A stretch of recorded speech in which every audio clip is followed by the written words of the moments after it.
Dimple! Welcome back sa aking YouTube channel!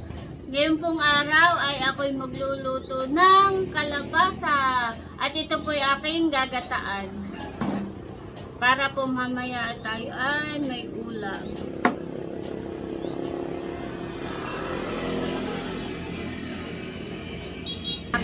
Akin na pong babalatan itong kalabasa. Ako po ay talagang mahilig po ako sa gulay. Kahit po anong gulay ay aray po sa akin. Ako po hindi maselan sa pagkain, hindi po ako mapili. Kung ano po yung meron ay yun laang po. Hindi po ako naghahanap ng kung anong wala.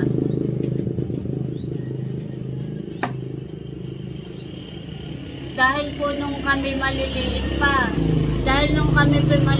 at kami po maraming magkakapatid, ay talaga naranasan po namin na magulam daan ng toyo, magulam ng asin na may tubig.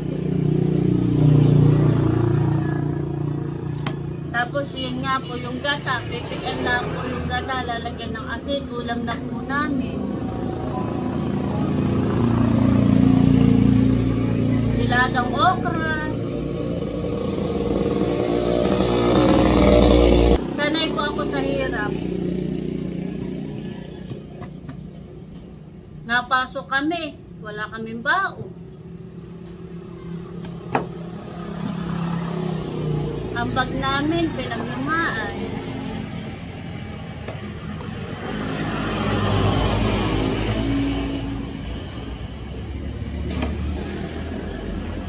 Napakaswerte mo na kapag masarap ang ulam.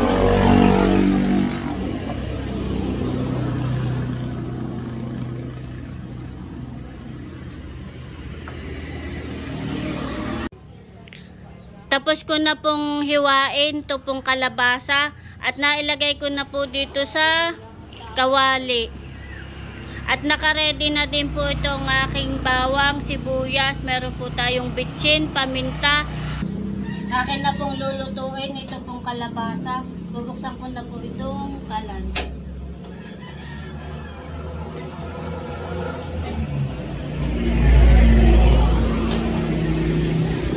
Lalagay ko na po itong pangalawang gata.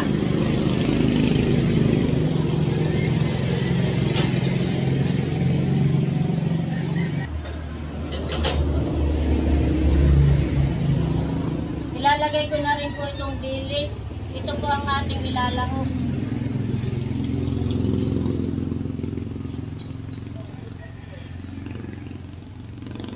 Ilalagay ko na rin po itong bawang, luya, bitsin po at saka po itong paminta.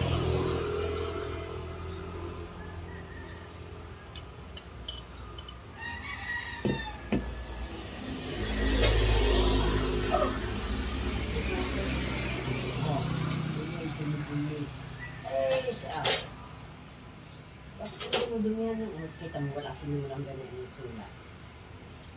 Sama yan. At akin po muna ang tatakpan. Dito po ako nagluluto sa tindahan. At doon po sa loob ay madilim. Maganda po ang init ng araw. Mainit na po.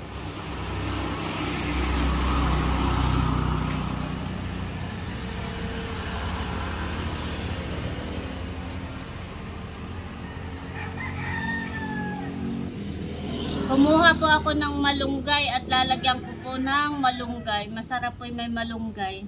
Para po lalo masustansya po ang ating ulam. Ganda po. Akin lang pong gugutayin.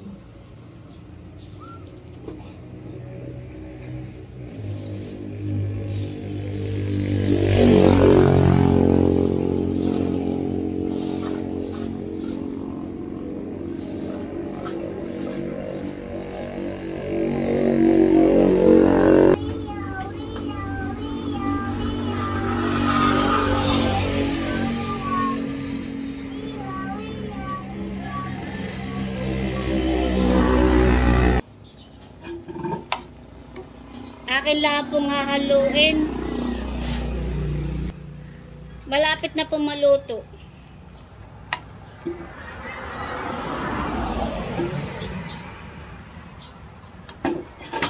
Sarap. Ilalagay ko na rin po itong malunggay na akin pong ginutay. At kuluan na po.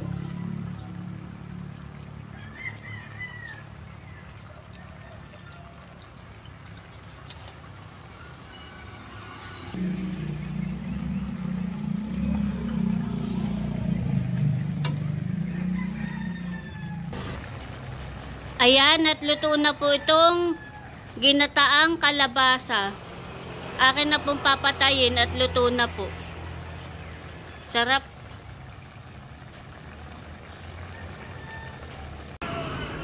Ayan, at ito na po yung aking nilutong kalabasa na ginataan. Meron natin pong kanin. Kakain na po kami ni Talalay. Bebe! Sabi mo, kain po tayo. Kakain na po kami. Ang ngalan ng Ama, ng Anak, ng Espiritu Santo. Amen. Lord, marami pong salamat sa mga biyaya na amin po natatanggap sa araw-araw. Paspasan mo po ang aming pong pagkain dito po sa aming harapan. Ito po nga yung salamat sa pangalan ng Diyos. Amen. Sa ngalan ng Ama, ng Anak, Espiritu Santo. Kain na na! Kain na po! Golden. Kakain ikaw ng gulay.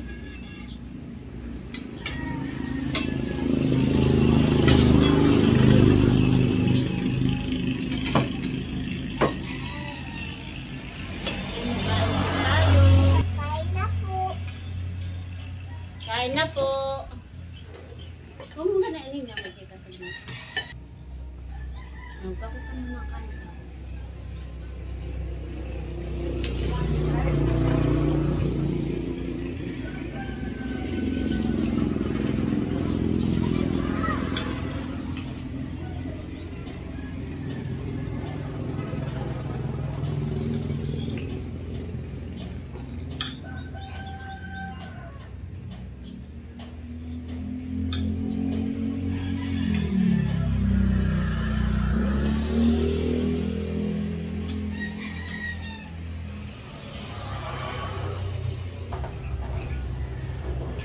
Huwag malagay din.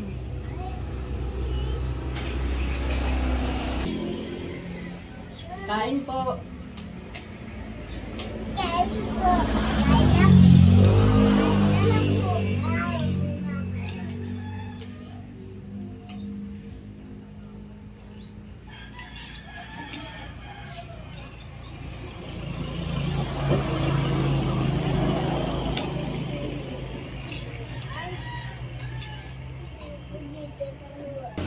Kinakabit na po ni RJ yung tangke.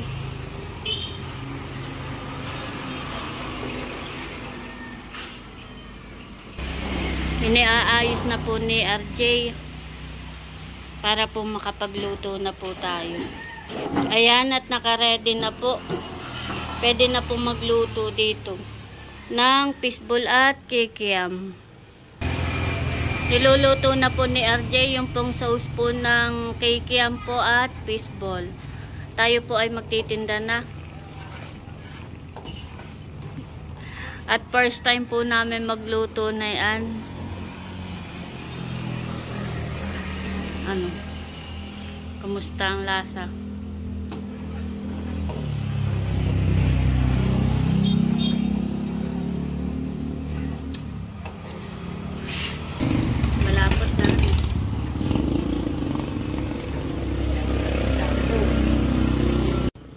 Ano? Ayan, at magluluto na po si RJ ng kikiam. Magpiprito na po siya.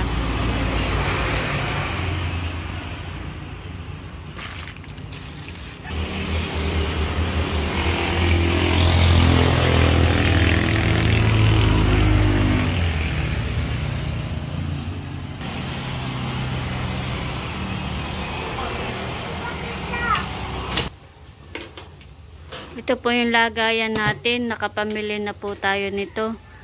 Kasama po si Ate Nels. Saka po itong pangtusok po. Meron na po tayong mga gamit. Inaahon na po ni RJ yung kanya pong naluto.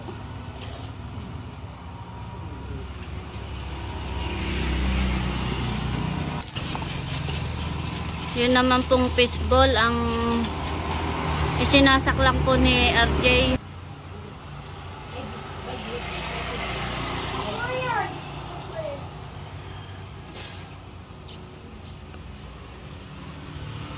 Na pong nabili. Ano sa iyo? Ha? Fishball daw at kikiam. Bigyan mo kuya. Tayo po'y nagluluto ng fishball at kikiam. At meron po nabili, tig-20 daw. Naluto tayo, tapos na yung kanina. Huwag na pag nalihan ng tuwa. Yung pag nalihan natin. Tinatanggal ko yung gawa mo. Buhangin? Hindi. Ay, mamaya. Tayo. Pwede ang Alright. Alright. Alright. Alright. Let's go. Diego, your little girl is so bad. Alright. Alright. Alright. Alright. Alright. Alright. Alright. Alright. Yung mga estudyante din. Ayan, meron po tayong customer. May bumibili lang po kahit gabi na. Thank you.